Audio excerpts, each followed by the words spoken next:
Some of them manifested and others didn't. But I managed to analyze my manifestations and distinguish them from what made one successful and what made another one unsuccessful. The real problem was not whether what I was trying to manifest was a big thing or not, because it only is a big thing if you let it be. The problem was how much was I staying on top of my thoughts. My successful manifestations were manifestations where I declared that I already had that thing I wanted to manifest. I visualized it, felt it, smelled it, heard it, and saw it. Then I dropped it. For just 10 seconds of my life, I pretended to be in that desired reality. Then I completely let it go. I even accidentally forgot about the whole manifestation.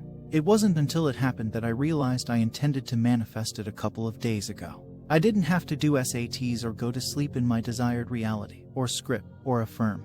None of that. It only took 10 seconds for me to have that thought. I never contemplated it, never thought about it after that, never contradicted it or worried about it. I completely forgot about it, and it happened just the way I imagined. Now for my unsuccessful manifestations. These were manifestations where I would script every day about them, or do SATs every night. I would do affirmations throughout my day. These were manifestations that I would contemplate, daydream about all the time, and pretend daily to be in that reality. Now don't get me wrong, this has worked for some people, and for some people, this is a very successful technique. But I am a person whose mind still has to be tamed. If I am constantly thinking of something throughout my day, then it's hard to filter my mind to only think positively about it. It even feels like I am just trying to convince myself that I am in that desired reality. When in reality, if I was in my desired reality, I wouldn't be doing SATs overnight or affirming every other hour, or scripting every day about it. For me, I feel like the best way to manifest has always been to plant the seed and just let it take a course of its own.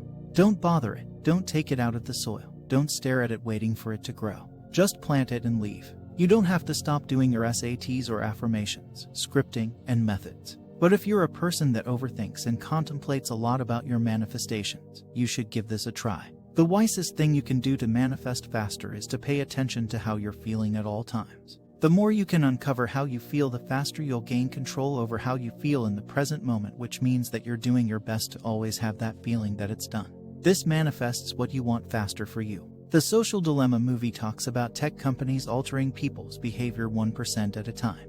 Over a long enough period, say 10 to 20 years, the behavior change is astronomical. Just ask 2001 Dave. He doesn't even know what a selfie is yet, and he already thinks it's super weird. The point is this: if you want to manifest faster, you need to be in control of how you feel. As Neville says, feel as though it's already happened.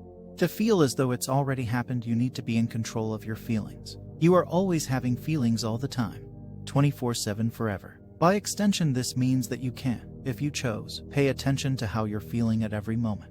And if you do that, bettering yourself at this 1% at a time, just like the big companies do, aren't you in a deeper state of control over your manifesting abilities? This technique puts you in control of changing how you feel. It says, pay attention, at every instant, to how you're feeling and look at what's in the way of feeling as though it has already happened.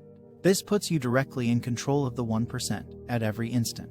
Engaging in this process means that you'll more often notice the things outside and the thoughts and emotions you have which take you away from feeling as though it has already happened. Your negative thoughts may be that you think it's not happened for me yet, or Dave said it didn't work for him. You have to realize that this is a perspective you have in your mind. It doesn't make it true. Nonetheless, false statements can get in the way of you feeling as though it's already happened, which means that the false thoughts and perceptions you have in your mind can get in the way of your manifesting ability.